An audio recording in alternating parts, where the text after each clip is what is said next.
যে পালাবদল হতে না হতেই জোর চর্চা শুরু হয়ে গেছে। কবে আসছে অন্নপূর্ণা ভাণ্ডার? হ্যাঁ, আমরা দেখেছিলাম যে ভোটের আগে বিভিন্ন জনসভায় প্রচারে বিজেপি নেতৃত্ব তারা কিন্তু প্রতিশ্রুতি দিয়েছিল একাধিক। তার মধ্যে সবথেকে উল্লেখযোগ্য যে প্রতিশ্রুতিগুলি সেগুলি হলো লক্ষ্মীর ভাণ্ডার ডবল করে দেয়া, যুবসাথী ডবল করে দেয়া, ৪৫ দিনের মধ্যে কেন্দ্রীয় হারে কর্মচারীদের ডিএ এবং পে কমিশন দেয়া। তো এগুলো ছিল কিন্তু একদম হাইলাইটেড। এবার বিষয়টা হচ্ছে, তাহলে কবে শুরু হতে চলেছে এই কাজগুলো? তো আপনাদের প্রত্যেককেই জানাতে চাইবো, হয়তো আগামী ৯ তারিখেই শপথ গ্রহণ অনুষ্ঠান হতে চলেছে নতুন মুখ্যমন্ত্রীর। জানি না শেষ পর্যন্ত কে মুখ্যমন্ত্রী হবেন। অনেকেই এগিয়ে রাখছেন শুভেন্দু অধিকারীকে, কেউ কেউ আবার দিলীপ ঘোষের কথাও বলছেন, কেউ বা আবার মাঝখান থেকে বলে উঠছেন মিঠুন চক্রবর্তীর কথা, আবার কেউ সৌরভ গাঙ্গুলির কথা বলছেন। তো যাই হোক, সব থেকে বেশি এগিয়ে রাখছেন মানুষজন শুভেন্দু অধিকারীকে। তাদের একটাই বক্তব্য, হ্যাঁ তিনি হতে পারেন একটু উগ্র প্রকৃতির, কিন্তু তার জন্যই বিজেপি আজ ক্ষমতায় আসতে পারল পশ্চিমবঙ্গে। কেউ বা বলছেন হ্যাঁ তিনি মুখ্যমন্ত্রীর ডান হাত হিসাবে থাকতে পারেন, কিন্তু অত উগ্রতা নিয়ে হয়তো মুখ্যমন্ত্রী হিসাবে সঠিক হবে না। তো যাই হোক, আমরা আশা করি ৯ তারিখে দেখতে পারবো নতুন মুখ্যমন্ত্রী কে হচ্ছেন। তবে যিনিই মুখ্যমন্ত্রী হন না কেন, বিজেপির পক্ষ থেকে যে প্রতিশ্রুতিগুলো দেয়া হয়েছিল, যেমন ৪৫ দিনের মধ্যে সরকারি কর্মচারীদের নতুন পে কমিশন এবং কেন্দ্রীয় হারে ডিএ প্রদান। জানি মাত্র ৪৫ দিনের মধ্যে কখনোই নতুন পে কমিশন লাগু করা সম্ভব নয়, কারণ এর জন্য অনেক কাজ করতে হয়।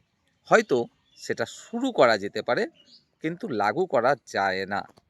তো যাই হোক, শুরুটাই হোক, সেটাই হবে কিন্তু সরকারি কর্মচারীদের জন্য বড় পাওনা। শুরুটাই হোক না কেন। আর যেটা ডিএ কেন্দ্রীয় হারে, অবশ্যই সামনের মাস থেকেই কিন্তু সেটা দেওয়া সম্ভব, সেটা করুক।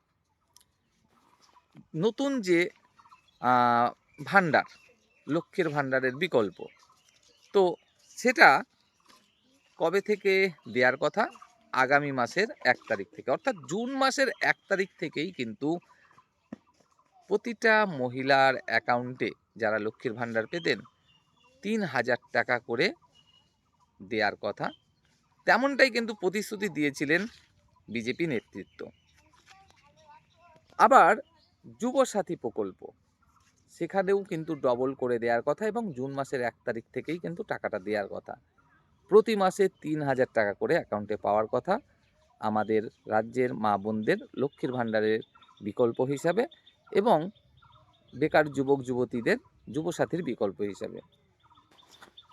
হয়তো সেটা সম্ভবপর নয় এই মাঝের কদিনের মধ্যে, এটা কিন্তু বাস্তবতা।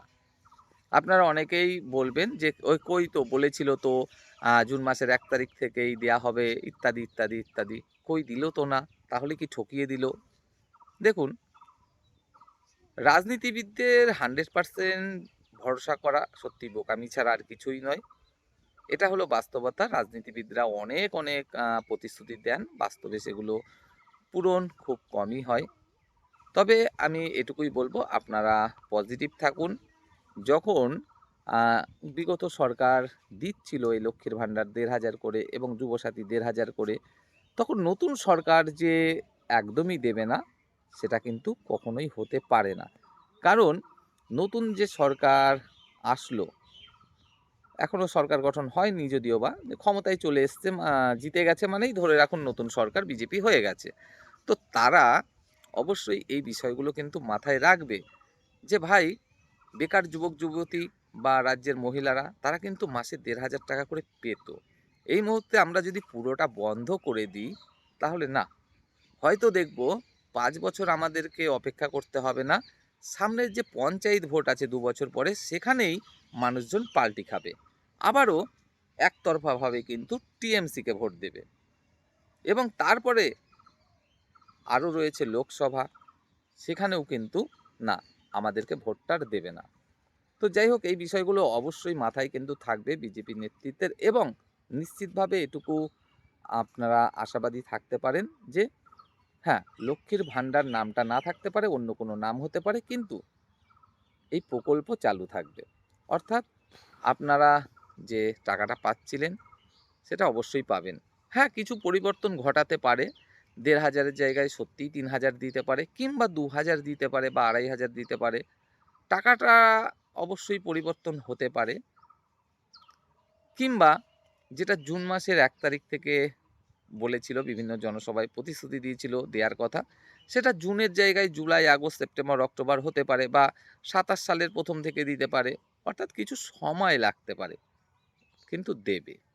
এটুকু আপনারা ভরসা রাখতে পারেন, অবশ্যই দেবে। কারণ বর্তমান সময় যে ভাতার উপরে অনেকটাই নির্ভরশীল, সেটা প্রত্যেকটা রাজনৈতিক দলগুলো খুব ভালোভাবেই উপলব্ধি করতে পারছে। শুধু আমাদের পশ্চিমবঙ্গ নয়, অন্যান্য রাজ্যেও এরকম বিভিন্ন ভাতা কিন্তু প্রচলিত রয়েছে।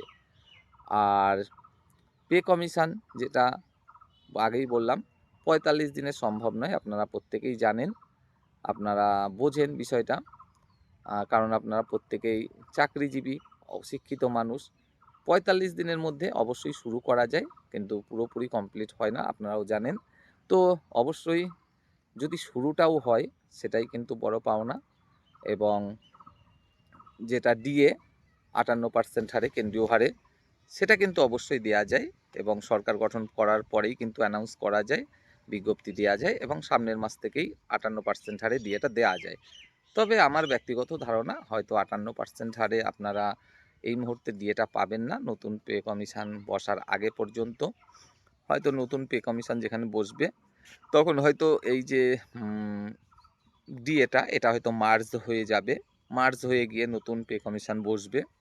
বেসিক স্যালারিটা তখন মানে বেড়ে যাবে এই ডিএ হিসাবে, সমস্ত কিছু ক্যালকুলেশন যা হয়। তা পুরোপুরি ৫৮% হয়তো হবে না। বিগত সরকার আরও ৪% দিয়ে ঘোষণা করেছিল।